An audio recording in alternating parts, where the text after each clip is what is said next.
ঢাকা বিশ্ববিদ্যালয় শিক্ষা ও গবেষণা ইনস্টিটিউটের ২৫তম ব্যাচের শিক্ষার্থী এবং স্যার এএফ রহমান হলের ছাত্রদল নেতা শাহরিয়ার আলম সাম্য হত্যাকাণ্ডের প্রতিবাদ ও বিচারের দাবিতে শাহবাগের রাস্তা অবরোধ করেছে ছাত্রদল।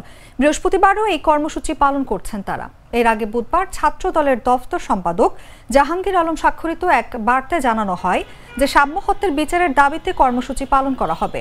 স্বাক্ষরিত ওই বার্তায় আরও জানানো হয়, শাহরিয়ার আলম সাম্য হত্যা মামলার তদন্তে গাফিলতির প্রতিবাদে এবং হত্যাকাণ্ডে জড়িত মূল ঘাতক সহ সব আসামিকে গ্রেফতার, সুষ্ঠু বিচারের দৃষ্টান্তমূলক শাস্তি নিশ্চিত করা এবং নিরাপদ ক্যাম্পাসের দাবিতে বাংলাদেশ জাতীয়তাবাদী ছাত্রদলের উদ্যোগে বৃহস্পতিবার সকাল 10টা থেকে বিকেল 5টা পর্যন্ত শাহবাগ মোড়ে ও ইন্টারকন্টিনেন্টাল হোটেলের সামনে অবস্থান কর্মসূচি পালিত হবে।